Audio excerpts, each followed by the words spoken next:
ಎಲ್ಲ ಶರಣ ಬಾಂಧವರಿಗೂ ಭಕ್ತಿಯ ಶರಣು ಶರಣಾರ್ಥಿಗಳು. ನಮ್ಮ ಜೀವನದಲ್ಲಿ ಕೆಲವೊಮ್ಮೆ ನಾವು ಹೀಗೆ ಹೇಳಿಕೊಳ್ಳುತ್ತೇವೆ, ನಾನು ಒಳ್ಳೆಯವನೇ, ಆದರೆ ನನ್ನ ಮನಸ್ಸಿಗೆ ನೆಮ್ಮದಿ ಇಲ್ಲ. ನಾನು ಪೂಜೆ ಮಾಡುತ್ತೇನೆ, ಆದರೂ ಏನೋ ಕೊರತೆ. ಎಲ್ಲವೂ ಇದ್ದರೂ ಸಹ ನಾನು ಸಂತೋಷದಿಂದ ಇಲ್ಲ. ಇಂತಹ ಪ್ರಶ್ನೆಗಳು ಎಂದಾದರೂ ನಿಮ್ಮ ಮನಸ್ಸಿನಲ್ಲಿ ಮೂಡಿವೆಯೇ? ನಮ್ಮ ದೇಹ ಚೆನ್ನಾಗಿ ಇರಬಹುದು, ನಮ್ಮ ಮಾತು ಬಹಳ ಮಧುರವಾಗಿರಬಹುದು, ಸಮಾಜದಲ್ಲಿ ನಮಗೆ ಒಳ್ಳೆ ಗೌರವ ಕೂಡ ಇರಬಹುದು. ಆದರೆ ಮನಸ್ಸಿನೊಳಗೆ ಅಸೂಹೆ, ಅಹಂಕಾರ, ಭಯ, ಸಂಶಯ, ಲೋಭ, ದ್ವೇಷ ತುಂಬಿಕೊಂಡಿದ್ದರೆ ಆ ಜೀವನಕ್ಕೆ ನಿಜವಾದ ಶಾಂತಿ ಸಿಗಬಲ್ಲದೆ? ಅದಕ್ಕೆ ಇಲ್ಲಿ ಅಪ್ಪ ಬಸವಣ್ಣನವರು ಇದೇ ಪ್ರಶ್ನೆಯನ್ನು ನಮ್ಮ ಮುಂದೆ ಇಡುತ್ತಿದ್ದಾರೆ. ಈ ವಚನದಲ್ಲಿ ಅವರು ಒಂದು ಅದ್ಭುತ ಸತ್ಯವನ್ನು ನಮಗೆ ಹೇಳುತ್ತಿದ್ದಾರೆ. ಹೊರಗಿನ ಸೌಂದರ್ಯಕ್ಕಿಂತ ನಮ್ಮ ಒಳಗಿನ ಶುದ್ಧತೆ ಮುಖ್ಯ ಅಂತ. ದೇಹವನ್ನು ಅಲಂಕರಿಸುವುದಕ್ಕಿಂತ ನಮ್ಮ ಮನಸ್ಸನ್ನು ಶುದ್ಧಗೊಳಿಸುವುದು ಶರಣರ ಮಾರ್ಗ. ಓಂ ಶ್ರೀ ಗುರು ಬಸವಲಿಂಗಾಯ ನಮಃ. ಶರಣರ ಅಮೋಘ ಪಯಣದಲ್ಲಿ ದಿನಕ್ಕೊಂದು ವಚನ ನಿರ್ವಚನ ಕಾರ್ಯಕ್ರಮಕ್ಕೆ ತಮ್ಮೆಲ್ಲರಿಗೂ ಆತ್ಮೀಯ ಭಕ್ತಿಯ ಶರಣು ಶರಣಾರ್ಥಿಗಳು. ವಚನದ ಸಂಖ್ಯೆ 42. ಅಂಗದ ಮಾಟವು ಸಿಂಗದ ಗಾತ್ರವು, ಹಿಂಗದು ಮನದಲ್ಲಿ ನಾನಾ ವಿಕಾರವು. ಬಂದೆಹನೆಂದರಿಯಲಿಲ್ಲಾಗಿ ಸಂದೇಹ ಬಿಡದಾಗಿ, ಮುಂದುಗಾಣದು ಲೋಕ ಬೆಂದ ಮಾಯಕ್ಕಂಜಿ ನಿಮ್ಮ ಮರೆಹೊಕ್ಕೆ ಕೂಡಲ ಸಂಗಮ ದೇವ. ಈ ವಚನವನ್ನು ನಾವು ನಿರ್ವಚನ ಮಾಡುವ ಮುನ್ನ ಒಂದು ಸುಂದರವಾಗಿರ್ತಕ್ಕಂಥ ಸಣ್ಣ ಕಥೆಯನ್ನು ಕೇಳಿ ನಿರ್ವಚನ ಮಾಡಲಿದ್ದೇವೆ. ಕಥೆಯ ಆರಂಭವನ್ನು ಮಾಡೋಣ ಶರಣ ಬಾಂಧವರೇ. ಒಂದು ರಾಜ್ಯದಲ್ಲಿ ಪ್ರಸಿದ್ಧವಾದ ಒಬ್ಬ ಶಿಲ್ಪಿ ಇರುತ್ತಾನೆ. ಅವನು ರಾಜನಿಗಾಗಿ 2 ಮೂರ್ತಿಗಳನ್ನು ನಿರ್ಮಿಸುತ್ತಾನೆ. ಆ 2 ಮೂರ್ತಿಗಳು ಒಂದೇ ರೀತಿಯಾಗಿ ಸುಂದರವಾಗಿ ಇರುತ್ತವೆ. ಆದರೆ ರಾಜನು ಯಾವುದು ಉತ್ತಮ ಎಂದು ಕೇಳುತ್ತಾನೆ. ಆದರೆ ಆ ಶಿಲ್ಪಿ ಒಂದು ಸಣ್ಣ ಕಡ್ಡಿಯ ತುಂಡನ್ನು ತೆಗೆದು ಮೊದಲ ಮೂರ್ತಿಗೆ ಕಿವಿಯಲ್ಲಿ ಹಾಕಿದ. ಅದು ಮತ್ತೊಂದು ಕಿವಿಯಿಂದ ಹೊರಗಡೆ ಬರುತ್ತೆ. ಹಾಗೆಯೇ 2ನೆಯ ಮೂರ್ತಿಯ ಕಿವಿಯಲ್ಲಿ ಹಾಕಿದ ಕಡ್ಡಿಯನ್ನು ಅದರ ಹೃದಯದ ಆಳಕ್ಕೆ ಹೋಗಿ ಕಡ್ಡಿ ನಿಂತ್ಕೊಂಡ್ಬಿಟ್ಟಿತ್ತು ಅಲ್ಲಿಗೆ.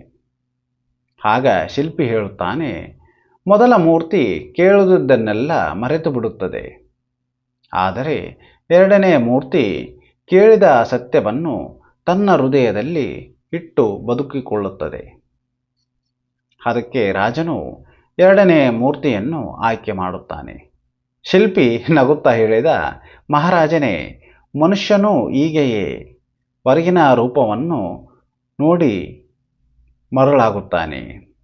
ರೂಪ ಮುಖ್ಯವಲ್ಲ, ಒಳಗಿನ ಗುಣವೇ ಅವನ ನಿಜವಾದ ಸೌಂದರ್ಯ ಅಂತ ಹೇಳುತ್ತಾರೆ ಶಿಲ್ಪಿಗಳು. ಈ ಕಥೆಯ ಸಂದೇಶವನ್ನು ನಾವು ನೋಡುವುದಾದರೆ, ಈ ಕಥೆ ನಮಗೆ ಒಂದು ಮಹತ್ವದ ಪಾಠವನ್ನು ಕಲಿಸುತ್ತದೆ. ದೇಹದ ಸೌಂದರ್ಯ ಕ್ಷಣಿಕ, ಮನಸ್ಸಿನ ಸೌಂದರ್ಯ ಶಾಶ್ವತ ಅಂತ. ಒಳ್ಳೆಯ ಮಾತು ಕೇಳುವುದಷ್ಟೇ ಸಾಕಾಗುವುದಿಲ್ಲ, ಅದನ್ನು ನಮ್ಮ ಜೀವನದಲ್ಲಿ ಅಳವಡಿಸಿಕೊಳ್ಳಬೇಕು. ಅದುವೇ ಶರಣರು ಬದುಕಿದ ದಾರಿ ಇದೇ ಆಗಿರುತ್ತದೆ ಶರಣ ಬಂಧುಗಳೇ.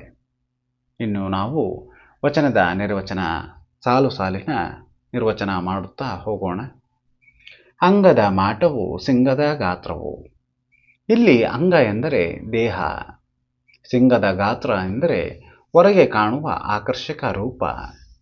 ಅಪ್ಪ ಬಸವಣ್ಣನವರು ಹೇಳುವುದು, ಮನುಷ್ಯ ಹೊರಗೆ ಎಷ್ಟೇ ಸುಂದರವಾಗಿ ಕಾಣಲಿ, ಅವನು ಎಷ್ಟೇ ದೊಡ್ಡ ಹುದ್ದೆಯಲ್ಲಿರಲಿ, ಎಷ್ಟೇ ಜ್ಞಾನಿ ಎಂದು ಕರೆಸಿಕೊಳ್ಳಲಿ, ಅದು ಸಾಕಾಗುವುದಿಲ್ಲ.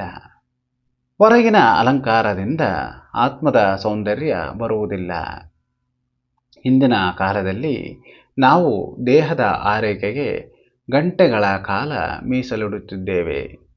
ಆದರೆ ನಮ್ಮ ಮನಸ್ಸಿನ ಶುದ್ಧತೆಗೆ ಎಷ್ಟು ಸಮಯ ನಾವು ನೀಡುತ್ತಿದ್ದೇವೆ ಎಂದು ನಮ್ಮಲ್ಲೇ ನಾವು ಪ್ರಶ್ನಿಸಿಕೊಳ್ಳೋಣ. ಇದುವೇ ಶರಣರ ಪ್ರಶ್ನೆ ಆಗುತ್ತದೆ. ಮುಂದುವರೆದ ಸಾಲು, ಹಿಂಗದು ಮನದಲ್ಲಿ ನಾನಾ ವಿಕಾರವು. ನಮ್ಮ ಮನಸ್ಸಿನೊಳಗೆ ಎಷ್ಟು ವಿಕಾರಗಳು ಇದೆ ಅಂತ ನೋಡೋಣ. ಅಹಂಕಾರ, ಅಸೂಯೆ, ಲೋಭ, ಕ್ರೋಧ, ಮೋಹ, ದ್ವೇಷ, ಸುಳ್ಳು, ಸ್ವಾರ್ಥ ಇವು ನಮ್ಮ ಕಣ್ಣಿಗೆ ಕಾಣುವುದಿಲ್ಲ. ಆದರೆ ಇವೇ ನಮ್ಮ ಮನುಷ್ಯನ ಒಳಗಿನಿಂದ ಸುಡುತ್ತಾ ಹೋಗುತ್ತವೆ ನಮ್ಮ ಮನಸ್ಸನ್ನು. ಅಪ್ಪ ಗುರುದೇವರು ಇಲ್ಲಿ ಹೊರಗಿನ ಶತ್ರುಗಳನ್ನು ಅಲ್ಲ, ನಮ್ಮ ಒಳಗಿನ ಶತ್ರುಗಳನ್ನು ಗುರುತಿಸುತ್ತಿದ್ದಾರೆ. ಶರಣರ ಸಾಧನೆ ಹೊರಗಿನ ಯುದ್ಧವಲ್ಲ, ಅದುವೇ ಒಳಗಿನ ಯುದ್ಧ.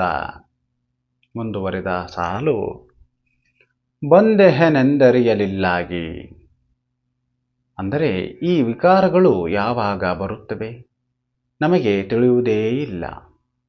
ಒಂದು ಹೊಗಳಿಕೆ ಆದರೆ ಅಹಂಕಾರ ಬಂದುಬಿಡುತ್ತದೆ, ಒಂದು ಟೀಕೆ ಆದರೆ ಕೋಪ ಬರುತ್ತದೆ, ಇನ್ನೊಬ್ಬರ ಯಶಸ್ಸು ಕಂಡರೆ ಅಸೂಯೆ ಬರುತ್ತದೆ, ಹಣ ಕಾಸು ಐಶ್ವರ್ಯ ಕಂಡರೆ ಆಸೆ ಉಂಟಾಗುತ್ತದೆ.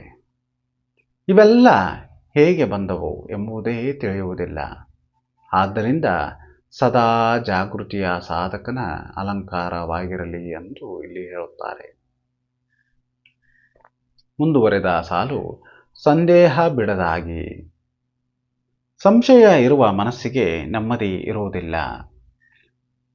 ಸಂಶಯ ಯಾವುದರ ಮೇಲೆ ಇರುತ್ತೆ ಅಂತ ನೋಡೋಣ. ಮೊದಲನೇದಾಗಿ ದೇವರ ಬಗ್ಗೆ, ನಂತರ ಗುರುವಿನ ಬಗ್ಗೆ, ತದನಂತರ ಇನ್ನೊಬ್ಬರ ಬಗ್ಗೆ, ಆಮೇಲೆ ಕೊನೆಯದಾಗಿ ತನ್ನ ಮೇಲೆಯೇ ತನಗೆ ಸಂಶಯವಿರುತ್ತದೆ. ಇಂತಹ ಮನಸ್ಸು ಸದಾ ಅಶಾಂತತೆಯಿಂದ ಕೂಡಿರುತ್ತದೆ. ವಿಶ್ವಾಸ ಇರುವಲ್ಲಿ ಭಕ್ತಿ ಬೆಳೆಯುತ್ತದೆ, ಸಂಶಯ ಇರುವಲ್ಲಿ ಸದಾ ಕಾಲ ಭಯ ಏರ್ಪಡುತ್ತದೆ. ಮುಂದುವರೆದ ಸಾಲು, ಮುಂದುಗಾಣದು ಲೋಕ. ಮನಸ್ಸು ವಿಕಾರಗಳಿಂದ ತುಂಬಿದಾಗ ನಮ್ಮ ಕಣ್ಣಿಗೆ ಸತ್ಯ ಕಾಣುವುದಿಲ್ಲ, ಒಳ್ಳೆಯದು ಕಾಣುವುದಿಲ್ಲ, ಜೀವನದ ಗುರಿ ಕಾಣಿಸುವುದಿಲ್ಲ. ಕಣ್ಣು ತೆರೆದಿದ್ದರೂ ಒಳಗಿನ ದೃಷ್ಟಿ ಇರುವುದಿಲ್ಲ. ಇದನ್ನೇ ಅಪ್ಪ ಗುರುದೇವರು ಹೇಳುವುದು ಮುಂದುಗಾಣದು ಲೋಕ ಎಂದು ಹೇಳಿದ್ದಾರೆ. ಹಾಗೆ ಮುಂದುವರೆದ ಸಾಲು, ಬೆಂದ ಮಾಯಕ್ಕಂಜಿ ನಿಮ್ಮ ಮರ ಹೊಕ್ಕೆ. ಮಾಯೆ ಎಂದರೆ ಕೇವಲ ಹಣವಲ್ಲ, ನಮ್ಮನ್ನು ದೇವರಿಂದ ದೂರ ಮಾಡುವ ಎಲ್ಲವೂ ಮಾಯೆಯಾಗಿರುತ್ತದೆ. ನಮ್ಮಲ್ಲಿರುವ ಅಹಂಕಾರದ ಮಾಯೆ, ಅಸೂಯೆಯ ಮಾಯೆ, ಹೆಮ್ಮೆಯೂ ಮಾಯೆ, ಖ್ಯಾತಿಯ ಮೋಹವೂ ಮಾಯೆ. ಅಪ್ಪ ಗುರುದೇವರು ಹೇಳುತ್ತಾರೆ, ಈ ಮಾಯೆಯಲ್ಲಿ ಸುಟ್ಟು ಹೋಗಿದ್ದೇನೆ, ಈಗ ನಿಮ್ಮ ಶರಣಾಗತಿ ಮಾತ್ರ ನನ್ನ ರಕ್ಷಣೆ. ಇದು ಭಕ್ತನ ನಿಜವಾದ ಪ್ರಾರ್ಥನೆ ಎಂದು ಅನಿಸಿಕೊಳ್ಳುತ್ತದೆ. ಹಾಗೆ ಕೊನೆಯದಾಗಿ ಕೂಡಲ ಸಂಗಮ ದೇವ. ವಚನದ ಕೊನೆಯಲ್ಲಿ ಪದದಲ್ಲೇ ಸಂಪೂರ್ಣ ಉತ್ತರ ಸಿಗುತ್ತದೆ ನಮಗೆ. ಮನಸ್ಸನ್ನು ಶುದ್ಧಗೊಳಿಸುವ ಶಕ್ತಿ ಆ ಪರಮ ಚೈತನ್ಯ ಅನುಗ್ರಹದಿಂದ ಬರುತ್ತದೆ. ಆದರೆ ಆ ಅನುಗ್ರಹಕ್ಕೆ ಪಾತ್ರರಾಗಲು ನಾವು ಶುದ್ಧ ಕಾಯಕ, ಶುದ್ಧ ದಾಸೋಹ, ಸತ್ಯ, ವಿನಯ ಮತ್ತು ಲಿಂಗಸ್ಮರಣೆಯನ್ನು ಜೀವನದಲ್ಲಿ ಅಳವಡಿಸಿಕೊಳ್ಳಬೇಕು. ಹಾಗೆಯೇ ನಮ್ಮ ಶರಣರು ಹೊರಗಿನ ವೇಷಭೂಷಣಕ್ಕೆ ಮಹತ್ವ ಕೊಡಲಿಲ್ಲ. ಅವರು ಹೇಳಿದ್ದು, ಒಳಗೆ ಸತ್ಯ ಇರಬೇಕು, ಮನಸ್ಸಿನಲ್ಲಿ ದಯ ಇರಬೇಕು, ಕಾಯಕದಲ್ಲಿ ಪ್ರಾಮಾಣಿಕತೆ ಇರಬೇಕು, ದಾಸೋಹದಲ್ಲಿ ಉದಾರತೆ ಇರಬೇಕು, ಲಿಂಗಸ್ಮರಣೆಯಲ್ಲಿ ಏಕಾಗ್ರತೆ ಇರಬೇಕು. ಇವೆಲ್ಲವೂ ನಿಜವಾದ ಅಲಂಕಾರಗಳು ನಮ್ಮ ಶರಣರದು. ಇಂದಿನ ನಮ್ಮ ಸಮಾಜಕ್ಕೆ ಈ ವಚನವು ಏನು ಹೇಳುತ್ತೆ ಅಂತ ನೋಡೋಣ. ಇಂದು ನಾವು ಸಾಮಾಜಿಕ ಜಾಲತಾಣಗಳಲ್ಲಿ ಸುಂದರ ಚಿತ್ರಗಳನ್ನು ತೋರಿಸುತ್ತಿದ್ದೇವೆ ನಮ್ಮದು. ಆದರೆ ನಮ್ಮ ಮನಸ್ಸಿನಲ್ಲಿ ಒತ್ತಡ, ಹೊರಗೆ ನಗು, ಒಳಗೆ ನೋವು, ಹೊರಗೆ ಐಶ್ವರ್ಯ, ಒಳಗೆ ಭಯ. ಇದನ್ನೇ ಅಪ್ಪ ಬಸವಣ್ಣನವರು ಶತಮಾನಗಳ ಹಿಂದೆಯೇ ಗುರುತಿಸುತ್ತಿದ್ದಾರೆ. ಆದ್ದರಿಂದ ಈ ವಚನ ಇಂದಿಗೂ ಜೀವಂತವಾಗಿರುತ್ತದೆ. ಈ ವಚನದಿಂದ ನಮ್ಮ ಇವತ್ತಿನ ಜೀವನದಲ್ಲಿ ಅಳವಡಿಸಿಕೊಳ್ಳಬೇಕಾದ ಹಲವು ಅಂಶಗಳನ್ನು ನೋಡೋಣ ಶರಣಬಂಧುಗಳೇ.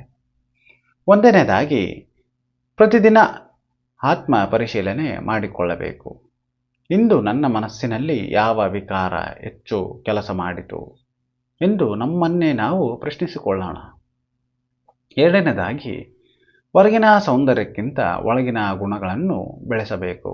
ಅಂದರೆ ವಿನಯ, ದಯೆ, ಸತ್ಯ ಮತ್ತು ಪ್ರಾಮಾಣಿಕತೆ ನಮ್ಮ ನಿಜವಾದ ಆಭರಣಗಳು ಎಂದೆನಿಸಿಕೊಳ್ಳುತ್ತವೆ. ಹಾಗೆಯೇ ಮೂರನೇದಾಗಿ, ಸಂಶಯಕ್ಕಿಂತ ಸತ್ಯದ ಅನ್ವೇಷಣೆಗೆ ಮಹತ್ವ ಕೊಡಬೇಕು. ಅಂದರೆ ಗುರುವಿನ ವಚನ, ಲಿಂಗಸ್ಮರಣೆ ಮತ್ತು ಅನುಭವದ ಮೂಲಕ ಮನಸ್ಸನ್ನು ಸ್ಪಷ್ಟಗೊಳಿಸಬೇಕು. ನಾಲ್ಕನೇದಾಗಿ, ಪ್ರತಿದಿನ ಸ್ವಲ್ಪ ಸಮಯ ಮೌನ ಮತ್ತು ಧ್ಯಾನ, ಹಾಗೆಯೇ ಲಿಂಗಸ್ಮರಣೆಗೆ ಮೀಸಲಿಡಬೇಕು. ಐದನೇದಾಗಿ, ಕಾಯಕವನ್ನು ಪೂಜೆಯಾಗಿ ಮಾರ್ಪಾಡು ಮಾಡಬೇಕು ಮತ್ತು ದಾಸೋಹವನ್ನು ಜೀವನದ ಭಾಗವಾಗಿ ಮಾಡಿಕೊಳ್ಳಬೇಕು. ಆರನೇದಾಗಿ, ಅಹಂಕಾರ ಬಂದಾಗ ಅಪ್ಪ ಬಸವಣ್ಣನವರ ಈ ವಚನವನ್ನು ನೆನಪಿಸಿಕೊಳ್ಳಬೇಕು. ಶರಣರೇ, ಅಪ್ಪ ಬಸವಣ್ಣನವರು ನಮಗೆ ಬೆರಳು ತೋರಿಸಲಿಲ್ಲ, ತಮ್ಮನ್ನೇ ಉದಾಹರಣೆಯಾಗಿ ಇಟ್ಟರು. ನನ್ನ ಮನದಲ್ಲಿಯ ವಿಕಾರಗಳು ಎದ್ದಿವೆ ಎಂದು ಒಪ್ಪಿಕೊಂಡು ವಿನಯವೇ ಅವರ ಮಹತ್ವವಾಗಿ ತೋರುತ್ತದೆ. ಈ ಪ್ರಾಮಾಣಿಕತೆ ಶರಣ ಧರ್ಮದ ಜೀವಾಳ ಎಂದೆನಿಸಿಕೊಳ್ಳುತ್ತದೆ. ನಾವು ಪ್ರತಿದಿನ ನಮ್ಮ ಹೃದಯವನ್ನು ಪರಿಶೀಲಿಸೋಣ. ನಮ್ಮೊಳಗಿನ ದ್ವೇಷ ಬೆಳೆದಿದೆಯಾ ಇಲ್ಲ ಅಂತ ನೋಡಿಕೊಳ್ಳೋಣ. ಹಾಗೆಯೇ ನಮ್ಮಲ್ಲಿರುವ ಅಹಂಕಾರ ನಮಗೆ ಮಾತನಾಡುತ್ತಿದೆಯೇ ಅಂತ ನೋಡಿಕೊಳ್ಳೋಣ. ಅಸೂಯೆ ನಮ್ಮ ದೃಷ್ಟಿಯನ್ನು ಮಸುಕಾಗಿ ಕಾಡುತ್ತದೆ ಎಂದು ನಮ್ಮಲ್ಲಿ ನಾವು ಕೇಳಿಕೊಳ್ಳೋಣ. ಮನಸ್ಸನ್ನು ಶುದ್ಧಗೊಳಿಸುವ ಪ್ರಯಾಣವೇ ಶಿವಯೋಗದ ಆರಂಭ. ಹೊರಗಿನ ರೂಪವಲ್ಲ, ಒಳಗಿನ ರೂಪವೇ ದೇವರಿಗೆ ಪ್ರಿಯ ಎಂದು ಎನಿಸಿಕೊಳ್ಳುತ್ತದೆ. ಮನಸ್ಸು ಸತ್ಯ, ದಯ, ವಿನಯ, ಕಾಯಕ ಮತ್ತು ದಾಸೋಹದಿಂದ ಅರಳಿದಾಗ ಮಾತ್ರ ಅವೆಲ್ಲವೂ ಆ ಕೂಡಲ ಸಂಗಮ ದೇವರ ಸನ್ನಿಧಿಯಾಗಿ ತೋರುತ್ತದೆ. ಈ ವಚನವು ನಮಗೆ ಹೇಳುವುದು ಒಂದೇ: ಹೊರಗಿನ ಅಲಂಕಾರಕ್ಕಿಂತ ಒಳಗಿನ ಆತ್ಮಶುದ್ಧಿ ಮುಖ್ಯ ಅಂತ. ಸಂಶಯಕ್ಕಿಂತ ಶರಣಾಗತಿ ಮುಖ್ಯ, ಮಾಯೆಗಿಂತ ಆ ಕೂಡಲ ಸಂಗಮ ದೇವರ ಸ್ಮರಣೆ ಮುಖ್ಯ. ಆದ್ದರಿಂದ ನಮ್ಮ ಮನಸ್ಸಿನ ವಿಕಾರಗಳನ್ನು ಗುರುತಿಸಿ ಅವುಗಳನ್ನು ಸತ್ಯ, ಕಾಯಕ, ದಾಸೋಹ ಮತ್ತು ಲಿಂಗಸ್ಮರಣೆಯ ಮೂಲಕ ಕರಗಿಸೋಣ. ಆಗ ನಮ್ಮ ಬದುಕು ಶರಣರ ಬದುಕಿನಂತೆ ಅರ್ಥಪೂರ್ಣವಾಗುತ್ತದೆ. ಆ ಕೂಡಲ ಸಂಗಮ ದೇವರ ಕೃಪೆ ಎಲ್ಲರ ಮೇಲಿರಲಿ. ನನ್ನ ಅರಿವಿಗೆ ಬಂದಿದ್ದನ್ನು, ನನ್ನ 2 ಮಾತುಗಳನ್ನು ಎಲ್ಲ ಶರಣರ ಶ್ರೀಪಾದಗಳಿಗೆ ಸಮರ್ಪಿಸುತ್ತೇನೆ. ಎಲ್ಲ ಶರಣ ಬಾಂಧವರಿಗೂ ಭಕ್ತಿಯ ಶರಣಾರ್ಥಿಗಳು.